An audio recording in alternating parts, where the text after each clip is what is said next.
ক্ষমতা গ্রহণের পর থেকেই পলিথিন ব্যাগ নিষিদ্ধের বিষয়ে বেশ সোচ্চার অন্তর্বর্তী সরকার। তবে অক্টোবরে সুপার শপ এবং নভেম্বর থেকে বাজারে পলিথিন ব্যাগ নিষিদ্ধ হওয়ার কথা থাকলেও বাস্তবে সেটা সম্ভব হয়নি।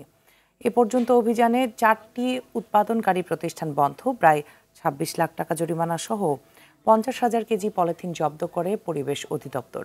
খুচরা বিক্রেতাদের দাবি, পলিথিন বন্ধ করতে হলে উৎপাদন পর্যায় থেকেই ব্যবস্থা নিতে হবে। তবে উৎপাদনকারী প্রতিষ্ঠানের বিরুদ্ধে কঠোর হতে পারছে না সরকার।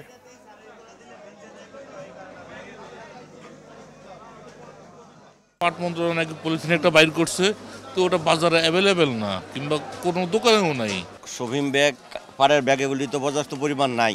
বলতে আছে যে দুটুকু আছে দুটুকু ব্যবহার করতে, পরবর্তীতে বানাইলে ওইটা ব্যবহার করার জন্য। এই ফ্যাক্টরিগুলা বন্ধ করলে তারপরে মনে করেন নতুন পলিথিন যেগুলো বানাইতেছে এগুলো মার্কেটে অ্যাভেলেবেল হইলে ওইটা বন্ধ করে দিব। উৎপাদন বন্ধ করার প্রক্রিয়াটাও কিন্তু আমাদের কর্মসূচির মধ্যে আছে, সেটা নিয়ে আমাদের কর্মসূচি রয়েছে, কর্মতৎপরতা রয়েছে। আমরা এমন নয় যে উৎপাদনকে আমরা আমাদের এই কর্মসূচির বাইরে রেখেছি, কারণ উৎপাদন বন্ধ না হলে এখানে চলে আসবে। সুতরাং ওটাও আমরা করছি, উৎপাদন বন্ধের বিষয়টা নিয়েও গুরুত্ব সহকারেও সেটি আমাদের কর্মসূচি রয়েছে বা কর্মকাণ্ড রয়েছে।